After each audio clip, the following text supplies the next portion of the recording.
Backpack Broadcasting continues to bring you the best original sports content, but now you can get more of the content you love. For as little as $3 a month, you can get access to bonus content, including behind-the-scenes footage and interviews from the Sports Walk, Sideline Stories, or the Ain't Hard to Tell podcast. All this exclusive content comes via Patreon.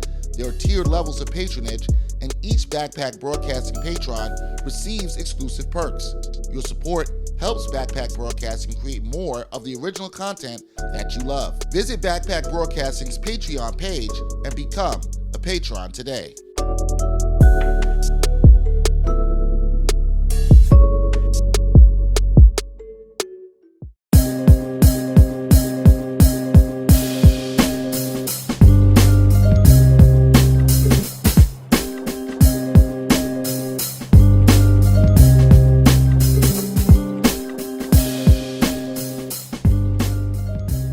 Hard to Tell podcast, episode 162. Dexter, Henry, Brian Fonseca here in the new year, 2021, first episode of the new year. Happy New Year, B. How you doing, man? Doing all right. I did the 12 grapes thing at midnight, so I was trying to. I told you about this. You know about this? Oh, I have no idea what you're talking about. This is a thing people do that at midnight you have your 12 wishes ready to go. Like you could write them down, whatever, if you want to remember. And you just eat 12 grapes as quickly as you can right after midnight. After you do your hugs and kisses or whatever the fuck. You have 60 seconds. I guess is the rule, but you can't finish 12 grapes, especially the ones we had that were big as fuck in that little bit amount of time. So basically, what you got to do is finish the grapes, and each grape is a wish, and then that's your wish for things to accomplish in that year of 2021. Will it work? Will it not? I don't know. I did it last year. COVID kind of messed with the list a little bit, so whatever. But the year before, 8 out of 12. Last year, 6 out of 12. So we're at least in the positives as far as that. We're getting to the playoffs, but hopefully this year we get all 12 done. But we'll a little over 50%. My question is, why is it grapes? Why can't it be like, I don't know, eating 12 dumplings or something? Like grapes. I wouldn't want to eat 12 dumplings at midnight. I'd rather eat 12 grapes. I feel at noon I'll eat 12 dumplings. You know what I'm saying? I had a lot of dumplings before midnight on New Year's Eve, but that's a whole other story. We have this rotisserie chicken maker, right? So like you just put it in. Of course it does you did. Yeah, you already know. We put that shit. Oh, that shit comes out so good. I feel like I'm eating at Inca's almost. Yeah, I knew. See, I knew it was gonna be tied to Inca's. Inca's is a spot around Brian's way that Brian put me onto. That for the first time, people, I went to eat with Brian. There. When was that? That was last year. That was last August of 2019. Yeah. We went there, and it's a good spot. And luckily, they're still in business because they're right across the street from Wyckoff Hospital. So hey, yeah, they gotta go for lunch. You know what I'm saying? So, I actually stopped there during the pandemic, and I was glad to see they were still open. I think that was back in August of this year. I stopped after getting a haircut because now I get my haircut sort of near there, and yeah, I was glad to see they were still in business. That's some good tasting chicken. If you are around the Bushwick, Ridgewood area, check out Inca's. This is not a sponsor, Inca's, but if you want to sponsor us, let us know. Let us know. And before we get on to our first topic, because we obviously, if you're watching the podcast, we have MF Doom backgrounds. We're going to talk more about MF Doom and his legacy later on. He did pass away this past week, but we're going to have fun this episode as well. I'm even going to have some fun talking about his legacy and such. But I also want to say condolences and RIP to the McDonald's that used to be across West 4th, the Cage. Yeah. McDonald's right there by the theater. Apparently that closed up, and I'm hoping that they don't try to squeeze in a little condo there and charge $5,000 for one bedroom or some shit like that. That's for like 30 square feet. But that's the New York way. That's one of the wilder McDonald's that I've been to. I got a couple stories from there, but another time. a lot of people have seen a lot of crazy things happen to McDonald's. I can definitely attest to that. To that. All right, we're going to start a new year, new style, new things. This is what you always hear at the top of the year. And before last year ended, and everybody talked about how they wanted 2020 to end, I had to end something. What I decided to end was my fandom with the New York Jets. Many people have seen me tweet about this, post this on Facebook, And Brian had already been in the zone. So Brian's been. How long have you been? How long have you removed yourself from the fandom of the New York Jets? I've been sober for between 5 and 6 years. All right. I don't remember with the exact point. I want to say it was the 2015 season because I was like, I wanted to develop a quarterback in Geno Smith, and then hothead IKN and Polly punched him in the face. So then Ryan Fitzpatrick balled out that season, and I was like, I'm done with this shit. So it was somewhere around that point. So yeah, and then Geno Smith tore his ACL in 2016. Ryan Fitzpatrick was further cemented in the starting role, and then he became Ryan Fitzpatrick that year. They went 4-12, and the rest is history. Yeah, so Brian decided to leave that. And Brian has kind of been encouraging me to take that path, to take the path to freedom. And I, for some reason, I cannot explain why, maybe I decided to hold on to that. And some of that comes because of things I think that we're raised and taught to think about in terms of sports fandom. You gotta be loyal. You gotta stick with your team. You gotta do all these things. And it's like, nah, fuck that. You don't gotta do this. You don't have to do this anymore. Now, Brian had his last straw with the Jets. For me, what this came down to was the Jets just can't win. And even when they need to lose, they can't win. That's what it came down for me. Here's a year. The Jets are 0-11, 0-12, 12 I believe they were at this time. And they win a game. They win a game, and then they no longer have the best odds to draft Trevor Lawrence or Justin Fields or get the franchise quarterback that this team so desperately needs.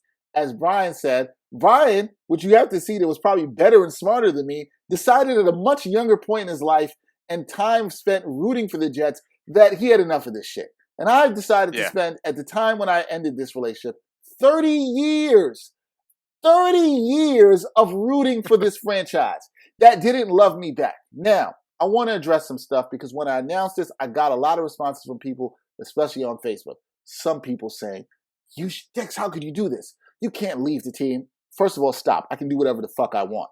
I don't want to be with the team. I don't have to root for the team at all anymore. You can stop anytime you want to, just like Brian did. I don't have to subjugate myself to the horrible outputs of this team.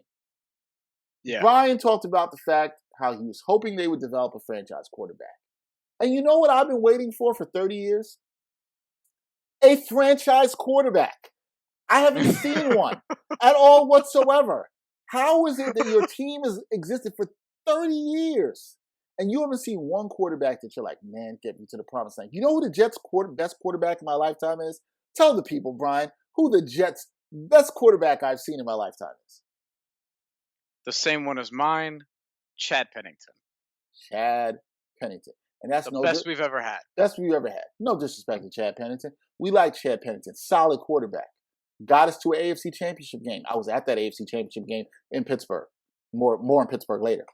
Was he a top 10 quarterback in the league when he was with the Jets? No.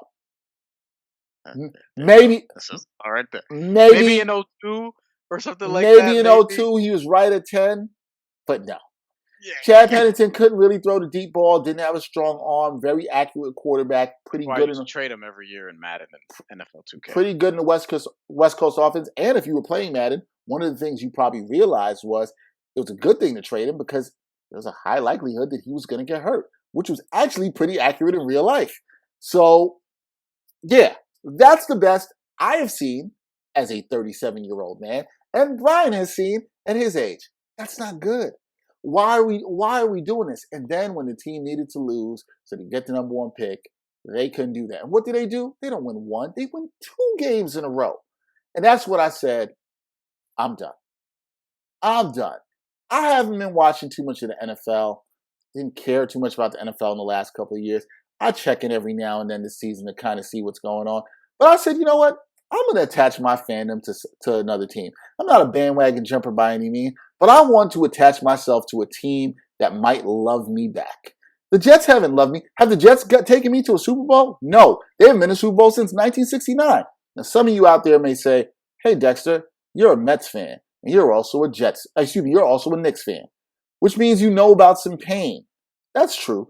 But at least the Mets and the Knicks I've seen the Mets go to 2 World Series. I've seen the Knicks go to 2 NBA Finals. I've seen Hall of Fame level players play on that team at a high level that could be considered franchise players. Can't say the same about that with the Jets, other than the great Curtis Martin out of the University of Pittsburgh and the great Darrelle Revis, also out of the University of Pittsburgh. It hasn't been that much for me in terms of franchise players for me to go. So you got that Pittsburgh connection. I'm a Pitt alum. I used to live in Pittsburgh for a little bit. And I said, you know what I'm going to do? I'm going to go and root for the Pittsburgh Steelers. You know why? Pittsburgh Steelers are a competent organization. They know what they're doing. They run things well. They have continuity. They give themselves a shot every year. They seem to draft well. They have good football people. You know what the Jets don't have? None of that.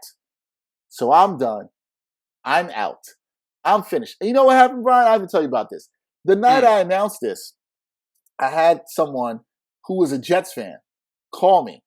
And they're like, did I see correctly what you posted on Facebook? And I'm like, yeah. And they're like, call? Yeah, there was a phone call for this. There was a phone call for this. And this person was trying to convince me not to go. And what I love... Yo, we're talking about sports teams. Like, what? He gave you a call to plead with you not to go? Because, like, it's not like you're out here signing fucking contracts or whatever. You know what I'm saying? I'm like, not, but here... I think people need to treat this more like what it is. It's like, I mean, you're a fan of some shit, but you can let go.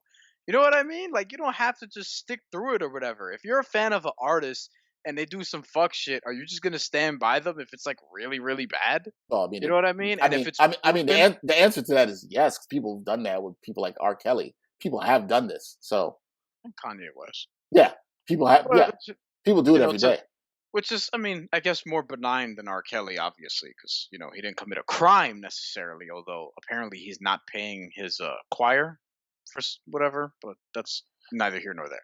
Anyway. But like, yeah, I think like with me, the way I looked at it, I was like, yo, what? Like, I don't get anything from rooting for this fucking team. I don't. Like, even in my lifetime, it's like they made it to the AFC Championship game in 1998. I was 4. I don't really remember. I remember playing as Vinatieri Testaverde in the video games when I was really young and hated it. I used to start Ray Lucas. You know what I mean? Like, it was time. And then in 2002, that was a good year. They got to like the second round. I think one of those years was when they blew out the Chargers or some shit. There was a couple playoff runs in the 2000s, but nothing crazy. Stupid ass me got the Brett Favre jersey when I was 14. You know what I mean? Like, just aged terribly. It was a good first 11 weeks, and then after that, and then the 2 AFC Championship games. They literally haven't been to the playoffs since those AFC Championship games. Right? Like they've been close in 15. But it's literally been 10 years or about 10 years or going on 10. Yeah, going on 10 years. It's 10 because it was 2011 playoffs for the 2010 season. Yep. Because we're on Hard Knocks that year. Yep. And that was the year. And then the year after that was when we were all like, all right, like now they're going to get to the Super Bowl. And they fell flat on their face, went 8-8. And we know what happened after that. So. And shout out to the homie Janae Coakley. I told you this year was going to be bad. And it's so bad that I said, peace. We're done. We're done here. And you're right. You know what it is? I think you would stick with it because here's the thing: the Knicks. You can see finally the pathway to like the light at the end of the tunnel, the post Porzingis era, where it's like, oh shit, Julius Randle all of a sudden looks like a competent, not a competent NBA player. Never mind that, he looks like a borderline All-Star candidate. Now it's very early. But at the same time, what we have to realize about Julius Randle, and I guess we'll talk about this a little bit later, is that he's like 25, 26 years old, still entering his prime. And he has 2 years left on that deal. You have RJ Barrett. You have Tom Thibodeau, who's like the perfect coach. There seems like a plan. There seems to be like a plan, and the right adults are in place. That's what it seems. And with the Mets, it's self-explanatory. You got hitters all over the place finally. You got new CEO who's willing to spend money. We'll see where that goes. You still have pitching. Like there's a historical like reference for the Mets actually, having a little bit of success lately. Okay, now sell me on what the plan is for the Jets. Go ahead, do it. That's the thing. Do it. I can't. Like once for me, I think I did it at the perfect time. Once Geno Smith was once his chances of being the starting quarterback were pretty much over with, because in 2016 there was a chance maybe, but then Ryan Fitzpatrick had that good first season, so we didn't really know, and then he tore his ACL, and that was pretty much done with that because he was on an expiring contract. So the hope became Sam Darnold when they drafted him in 2017, 18, whatever year that was, right? There was that year of Bryce Petty. I don't think anyone really believed in Bryce Petty like that. If you did, then I don't know what to tell you. The window was the Sam Darnold window. If people don't get out now, I don't know what to tell you. Well, You're not getting Trevor Lawrence. Maybe you get Justin Fields, but at the same time, it's like it's the Jets. It doesn't fucking matter. And that's been the whole point of all this. How many quarterbacks have they drafted and just ran through in the first couple of rounds over however many years, whatever the case may be? Like your best three quarterbacks ever are like Chad Pennington, Joe Namath, and Ken O'Brien. Ken O'Brien's a top 3 Jets quarterback? That's not good. That doesn't say a good thing. Look, one thing before, as you wrap up, what I learned from when that person called me and was telling me about that and sort of trying to get me not to stay, I think what I learned was the fact that, you know what, for the people that are Jets fans that are staying in this, you like misery. And what I realized about myself, especially with everything that went on last year, I'm not here for the misery. That doesn't mean that I expect my team to win all the time or expect for the team to give me joy all the time. There's going to be ups and downs with any team, just like there are ups and downs in life. But I don't feel like dealing with the incompetence anymore. That's it. I'm done. I'm out. Hello, Steelers Nation. Get me a terrible towel. I'll be rooting for you guys. That's what it's going to be. And by the way, with the Steelers, you have a black head coach who appears to have a lifetime contract there, Mike Tomlin. And you're not a Ben Roethlisberger guy, but he's on his way out. Any year could be his last year. He probably has one more after this year, if that. You know what I mean? 2 at most, I would say. So, there's a pathway to some good things there. Yeah, so I admire your choice. I think I'll be a lot happier in terms of that. If I had to pick another football team, I don't know who I would choose, actually. I have no idea. I don't know who fits you, and you're like, I mean, don't know. You're not the Giants. I don't know. I don't know about it with you. No, absolutely not. Not with you. I don't know. Like, that's probably why I don't really have one right now. I mean, yeah, no, I don't know. It doesn't matter. Yeah. Whatever. Choose your happiness. That's what you should do in the new year. Choose your happiness. And what I learned is, my team might be the Baltimore Ravens. Actually, you know what? I could see that as a team. If I had to think of one, if I had to really pick one, like gun to my head, Baltimore Ravens would probably. You should be a Ravens fan. Then we can have a little rivalry, little Steelers Ravens rivalry. That would be hilarious. That would be great. That would be absolutely great. But see, choose happiness in 2021. That's what you should be doing.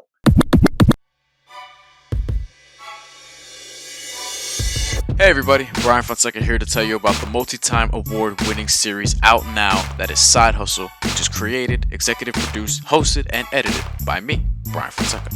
Side Hustle is a sit-down interview series that taps into sacrifice, the odd avenues taken to progress closer to your ultimate dreams, and some jokes as well. Because we always gotta find it funny, and we always gotta find time to laugh. Side Hustle has been named to the best TV and web series category at several different film festivals, including the 2020 International New York Film Festival, the New York Movie Awards, and a host of others. Be sure to watch season 1 in full right now on either brianfonseca.net or youtube.com/brianfonseca. Brian with a Y, remember. All 8 episodes, trailers, teasers, and promo are free to watch, and the series as a whole is approximately 2 hours long. Everyone has a story, everyone has a side hustle. Be sure to watch season 1, out now.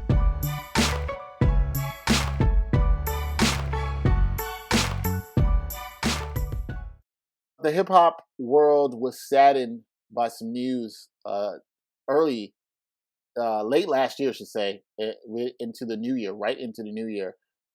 Found out that rapper MF Doom passed away, and he had passed away back in October 31st on Halloween. A little ironic that the rapper who wore the mask passed away on Halloween. This is a rapper who really dominated the underground scene, really beloved by many people. I first found out about MF Doom while watching The Boondocks. An episode called Let's Nab Oprah, in which you hear all caps, one of my favorite Doom songs playing in the background, Mad Lib on the beat, just great beat, just dope. Like Madlib's a legend. Legend, just makes you feel good. Yeah. I found out about the death of Doom via our former producer of this podcast, Matthew Feniza, who's a Doom fan. He texted me and hit me up about it. I did not see it on Twitter at the time. I then reached out to a friend of mine who I know was a big Doom fan, and I knew it was going to touch him really in a different way. And I know it has touched him the last couple of days. I spoke with him about it. Brian, everybody obviously shocked by this through the year, what's happened, all the people we've lost through the year. This happened a couple months ago. Obviously, his wife just speaking out about it now. Do not know the cause of death. There's speculation whether it could have been COVID. You know, anytime somebody loses somebody, it's obviously always tough. If you understand. Can you just talk a little bit about the impact of Doom? How you got into him as a rapper, as a fan of hip hop and around him and everything. Obviously, he touched a lot of artists. We saw so much artists, producers post about him and everything over the last couple of days. What do you think about the impact Doom left on the game? A couple of people that were among those who had their messages and said things and posted about Doom were Static Selecta and Sky Zoo, who we've had on this podcast.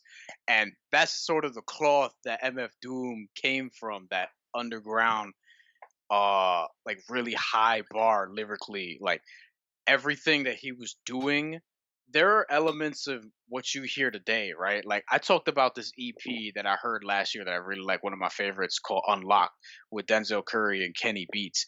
And what a lot of it is kind of like what MF Doom was doing in the mid 2000s and otherwise, where it would be like just a beat, he'll come on, rap about whatever for like 2 minutes, and there's your song. You know what I mean? No hook, no nothing. Like that's kind of the structure of it. And it's something that MF Doom, I don't know who originated this, but he's the first person that I remember sort of doing that. Like I remember hearing Mad Villainy and Danger Doom and Food in the mid 2000s, around the time when they came out, because I was 10, 11 years old. And then I remember them being repurposed in different ways. You would see them come up on like the early days of YouTube. You would see them come up on like video games, NBA 2K9. MF Doom had a song in that game. I think it was Sofa King, actually.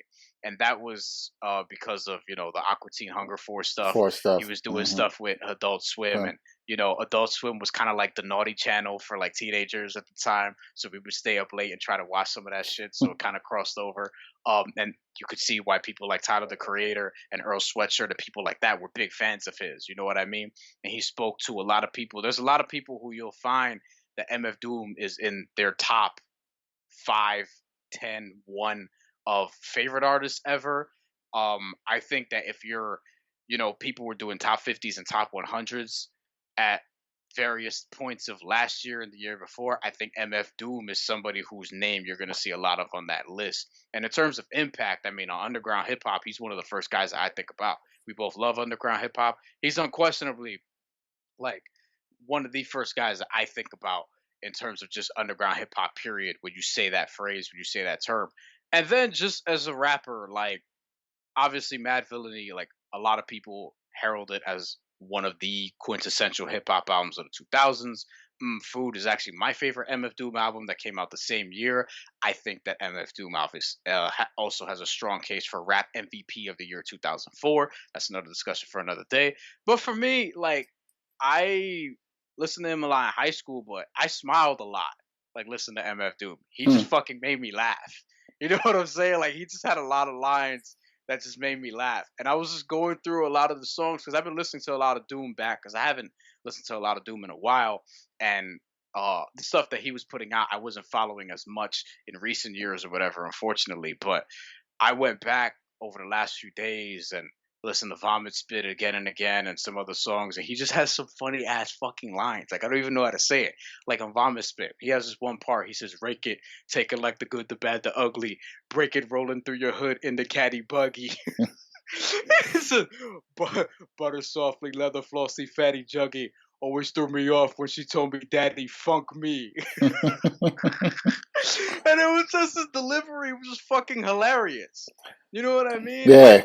Like and the beats were dope. I mean, shout out to fucking Madlib and all the other producers he worked with. You know what I mean? Oh yeah, it's like you know what's about to happen. Always keep an eye out, like I Captain. That's a bar I like for him, man.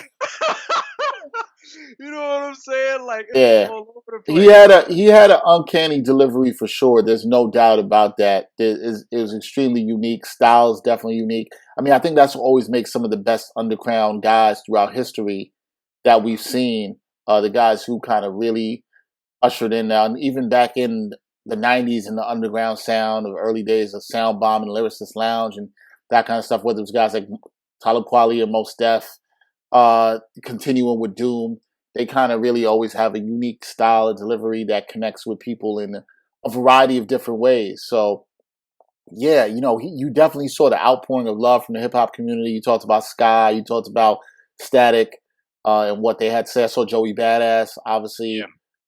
tweeted about him. Used a lot of rapped over songs that he did, different beats. Pro Era did something over the Whole Cakes beat, which is a great beat and great sample. Of That's Anita one of my Baker. favorite Doom Anita songs Baker. too. Yeah, one of my favorites, if not my favorite. So, yeah, man, salute to Doom. Rest in peace to Doom. It's always sad when we have to do that. We lost a lot of great ones in 2020, but, peace to his family and the hip hop community stay strong. And I'm sure if there's some unreleased music, we'll probably hear some stuff probably soon coming forth, in the next year or years to come. That's always Yeah. interesting in how they'll tribute him. But yeah, tribute. You see, if you're watching this podcast, you see both of us. We got Doom images behind us. So rest in peace to the man in the mask for sure. And I know that's a bunch of snow. You know what? He's probably. I was really thinking about it. Like he's probably the most creative lyricist, or one of the most creative lyricists that I've ever heard. Like just the shit he says, shit that comes out of his mouth is just like where does it come from? You know what I mean? Yeah, Like nah. just in terms of just being out of left field. The beat is so butter. Peep the slow cutter as he utter the calm flow. Don't talk about my mom's, yo. But see, what makes it was the delivery and the monotone voice with it. That's what makes it more hilarious to me in terms of Doom when you think about lyrics. But yeah, You gotta hear, and you mentioned Mos Def, and we'll end this part of the podcast here. You gotta watch. Everyone listens to this. You gotta watch this video of Mos Def, just fanning over MF Doom. I guess like he's rapping some of the bars and stuff like that.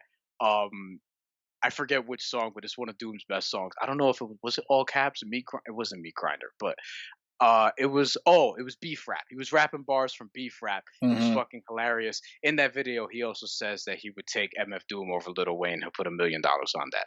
I would also, but yeah. I'm not shocked. I'm not shocked that you said that at all. But yeah, once again, rest in peace, MF Doom. Peace to his family. Rest in peace. Your impact on hip hop will not be forgotten for sure.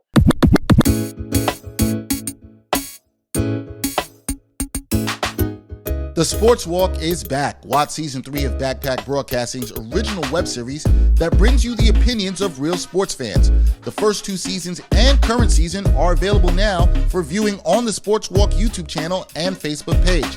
Check out the 2017 NYC WebFest official selection and see what other sports fans have to say on the hottest issues in sports today. It's easy, just take the Sports Walk.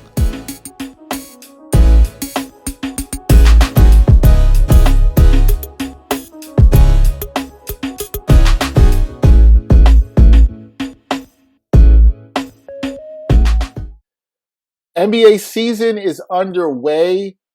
We've had some discussion about this recently. I don't like to get crazy about early season trends because it's very small sample size theater. At this point in this podcast, most teams will have played about 6 to 7 games when you listen to this. There's been some good things. There's been some bad things. There might be some alarming things. But I really think you got to put it all in perspective. You kind of have to wait till you get to about 20 to 25 games in this season to really start to see what some of the trends are.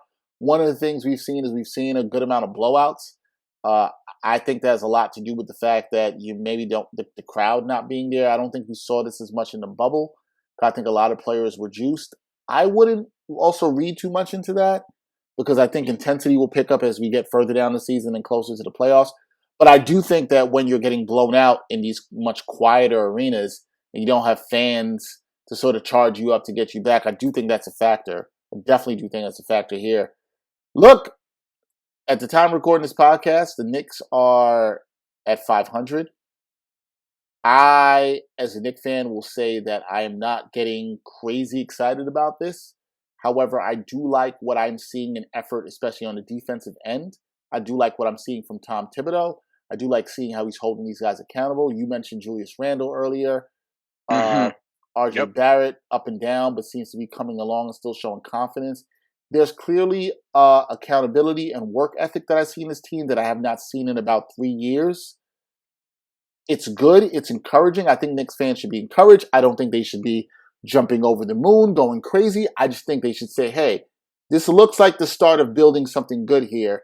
They're going to muck it up in a lot of games. They're going to make things tough for people. They're going to compete. That's a good start towards building a foundation. That's one of the things I'm encouraged by. Luka Doncic has struggled with his shot early on this season. That's something to keep an eye on. Again, I think it's small sample size theater. It's only 5 to 6 games. People were lauding some teams, Brian, that got off to great early starts. The Cleveland Cavaliers with your Sexland backcourt, which is a dope name. Sexland is a dope name. It's the greatest nickname for a backcourt ever is Sexland. Is it the greatest? Is it really better than the Splash Brothers? Yeah, absolutely. I like the Splash Sexland Brothers. is in their name. Sexland is in their name. Like, that's great. Would you rather go to a theme park called Sexland or the Splash Brothers? I mean, I feel like they both could be kind of adjacent. Sure. They could be adjacent. Why not? I feel like both would be next to each other. That's the part I have to clip. That's the part I have to clip. Yeah. I don't see why both could not work together. I don't see why. Let me make a note of that. But, I don't see why. Look, your boy Chris Paul evidently impactful in Phoenix. Yeah, man. Yeah. He's not scoring the way he was before, but he doesn't need to, clearly. No. DeAndre Ayton hasn't even scored the way I think he's going to at different points of the season. He had 22 and 11 last game, or a couple games ago from when you're listening to this podcast. But, like, I'm encouraged with some of the things I've seen going along. I'm glad that COVID is somewhat mitigated. You know what I mean? Like, we've already had some things, but players are testing negative, and the league seems to have it mostly under control. I mean, relative to, their contemporaries that we've seen. But I'm not freaking out about anybody, or I'm not like too high on anybody. I do think that when it comes to like Toronto, for example, they're 1-5. And at the time of recording this, that's not something that's totally shocking to me. I also don't think that's something that, like, I think that might hold, is what I'm saying. Like, I think that I want to throw another team at you in that vein. What about Denver? They're also off to a slow start. Haven't looked so good. I think Denver's going to pick it up. I do think that Denver, like, will probably take more of a step back than I thought. But when it comes to just what I've seen from Toronto so far, I think people overrated Pascal Siakam in a way that I think people overrated Kristaps Porzingis. That's not to say that they're not very good players or whatever the case. I just think that Pascal should be a number 2 on a good team, which I think is kind of proven with what happened with Kawhi Leonard and that team, and he was number 2 there, but they also had Lowry and Van Vliet, so he might have not been the 2. He might have been a 3, and then Van Vliet was 4, and then Kyle Lowry was 2. Whatever. The point is, I don't think Pascal Siakam is the one of. You think he was miscast? Yeah, I don't think he's the one of a top flight playoff team. Just like I don't think Kristaps Porzingis is the one on the top flight playoff team. I think his role with Luka Doncic, now he hasn't played yet. I think when he comes in and fits into that role, it's going to be pretty seamless, and they're going to develop some good chemistry. No, he showed it. Well, to be fair to Porzingis, he showed it last year, and he showed it in the first couple games of the playoffs. He was playing great as a number 2. To your point, right. No, I don't disagree with that. He was playing great as a number 2. Yeah, and it's more to say that he that's where he should be, and I think Siakam that's where he should be. I don't know if that's Mm, going to lead them to try to be the sneaky James Harden team. That's something that I've kind of thought about, like whether or not the Raptors are the team to sort of try to get in on those sweepstakes because we figure Harden has to get moved at some point, and I think that's the big domino we're all waiting to fall. yep. But otherwise, I mean, look, the Heat haven't gotten off to a great start. Your Miami Heat. They've had a couple of bad offensive games. I think they're going to figure it out. I think that they're also going to make a trade for either Kyle Lowry or LaMarcus Aldridge at some point. I think the Knicks look very interesting, and I think that the key to their season, like I said before, is winning games that they're not supposed to, and they've already done that twice, and they have the perfect coach to do that. So now it's just a matter of just staying healthy and seeing if they could build. And because what you want to play for is that 10 spot or 7 to 10, but you want to play in that for a spot in that range. If you can get a spot in that range, then I think that's a successful season. Otherwise, bad fantasy season so far. I'll say that much. Oh boy, Karl Anthony Towns already out for me. Aldridge is injured.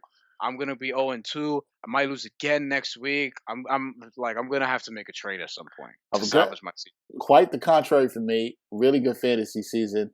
Looks like I'm gonna be 2-0 to start. Dominating. I liked my draft. I thought I drafted well. I haven't been 0-2 in several years. Yeah, well, there's always a first time for everything, right? There's always a first time. One other team we'll talk about real quick. We'll soon Karl Anthony Towns. A lot of people been on the Brooklyn Nets train and how they looked in the preseason, and then started off this year. But their defense has been up and down. What do you make of them? I mean, they're going to be on House of Highlights every night. At the time we're recording this, they're losing to the Washington Wizards, who they can't seem to stop and have allowed so far 110 points with there's a little less than 6 minutes to go. Now, they may end up winning this game. We'll see what happens. Obviously, we'll know by the time we're recording this. But your boy, who's on your fantasy team, actually a couple of your boys, Russell Westbrook, 29-5. Thomas Bryant, who is a little bit of a Nets killer, 17-10 in 22 minutes. For all that shit about Jared Allen being this defensive stopper or whatever the case may be, he's having a good game tonight, 14-11. Thomas Bryant is still giving it to the Nets. And part of that is obviously DeAndre Jordan to blame. Part of that is probably Jared Allen. I don't know. I haven't seen the game. But it's more so to highlight that the Nets, for whatever reason, just over the last 5 years or so, they just have a problem stopping bigs who can score. Thomas Bryant is one of those guys. Nikola Vucevic is a net killer. I don't think that's a problem that they've solved. They probably would do a better job at solving this problem if they actually had the balls to play Jared Allen more and get rid of DeAndre Jordan, but they're not going to do that because he's part of the Kevin Durant fucking blood pact or whatever it is. I think that with the Nets, we'll see what happens. They're going to be very fun offensively. They're going to go on these crazy nights. Karis LeVert's going to be up and down. Unfortunately, they have injury histories on that team. We're still waiting to see if Kyrie Irving can make it through healthy. Kevin Durant's going to have his rest be on and off. Is he going to aggravate that Achilles injury? Basketball fans hope he doesn't, but that's just something to watch out for as he is getting older as well. And then Karis LeVert, he hasn't really made it through a full season healthy yet. His rookie season, he came through about 2 months into the season, and he was good through his second year, even though he did miss 10 or 11 games or whatever the case may be, but he still missed a few games that year. And then the third year was when we saw him rising to all-star level. Then he broke his leg. And then last year, he obviously got hurt at some point, came back and was better again. So now they don't have as much depth with our guy, Spencer Dinwiddie, being out for the season. And I just think that the Nets are going to be short of the finals this year. And I've been consistent in that. I think they're going to lose in the second or third round.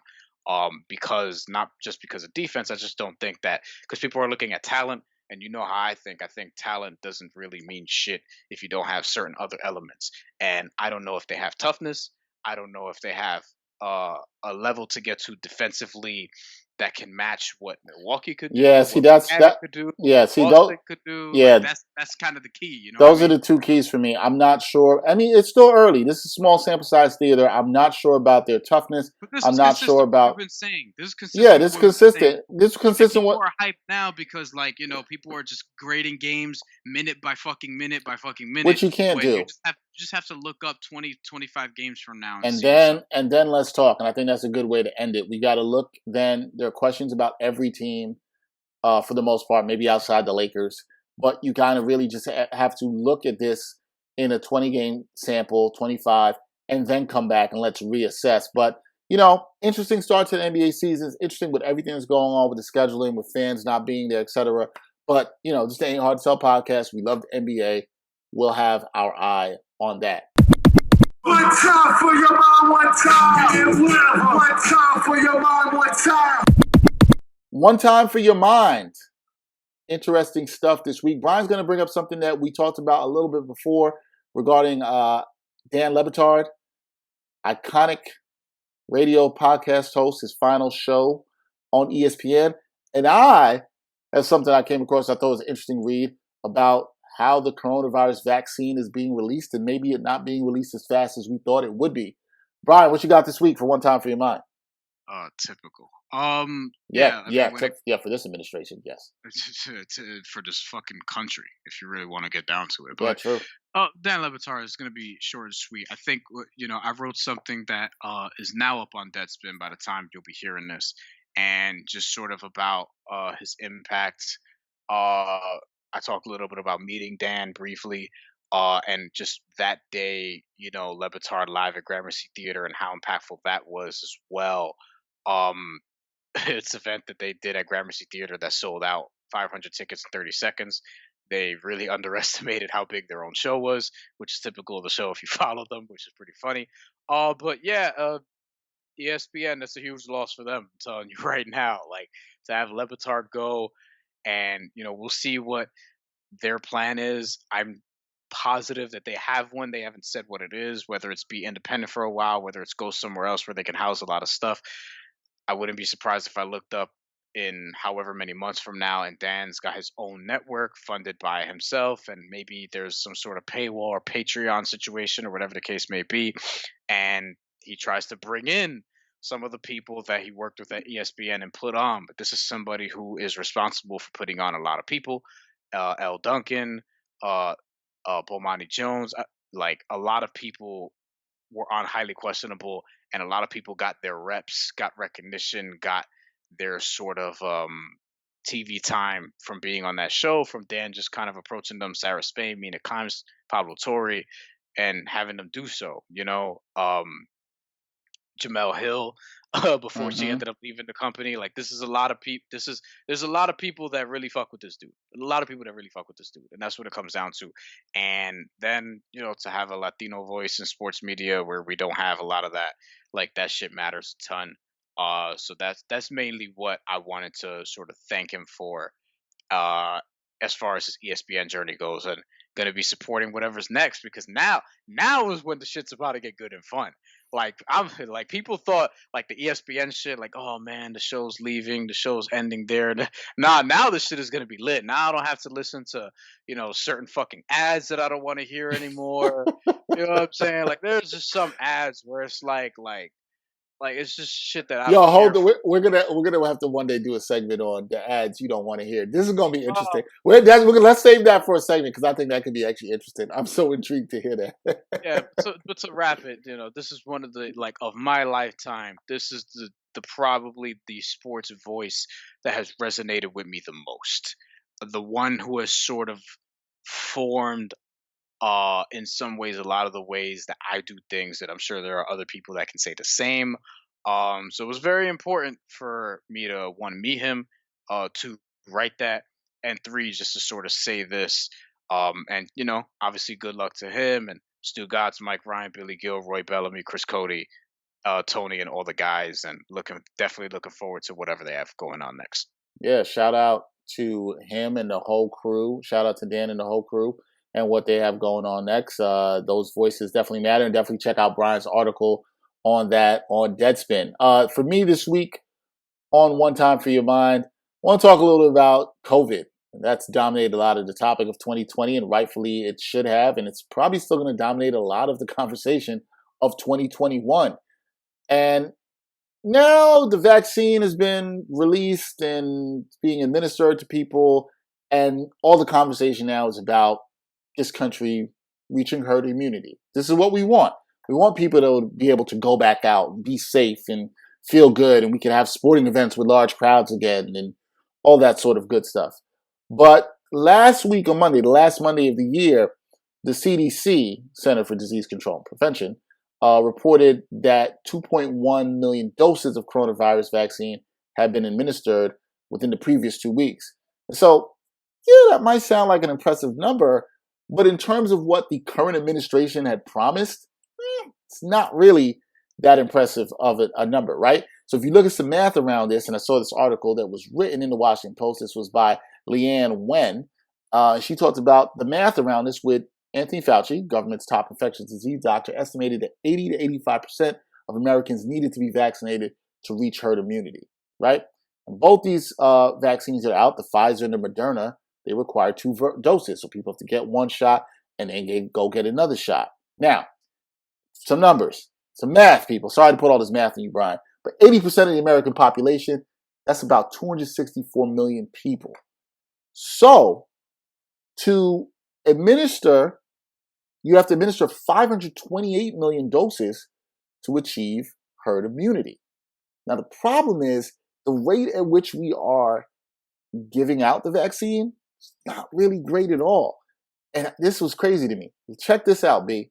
At the current rate, it would take the U.S. approximately 10 years to reach that level of inoculation. Nah. Yeah, Come on. 10 years. 10 years, right? Now, earlier in December, the Health and Human Services Secretary Alex Azar predicted that every American would be able to get the vaccine by the second quarter of 2021. For those who don't know, that would be the end of June. The speed needed to do that, you know how many vaccinations you need to have a day in this country? 3.5 million a day, right?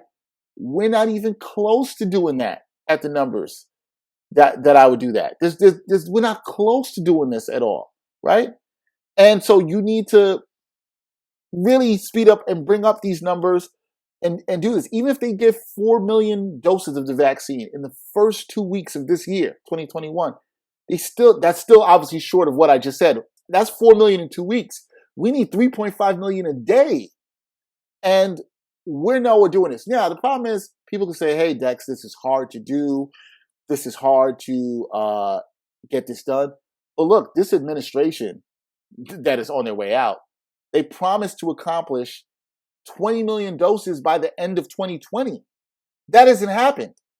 And you know what's never good? It's never good to overpromise and underdeliver, but that's what they've done right now. A lot of people want the vaccine, but the number was also 40 million before that. I'm sorry, I forgot to add that. The number was 40 million by the end of 2020. Then they said 20 million, and they're nowhere even close to that. They're about 1% of that. So there's concern about how quick we're going to get this herd immunity, and will this turn around when Joe Biden's in office in about 17 days? Maybe. Maybe not. That's really the only point I wanted to make here is that at the time that this drops, so we're talking about Tuesday, January 5th. This is in the episode.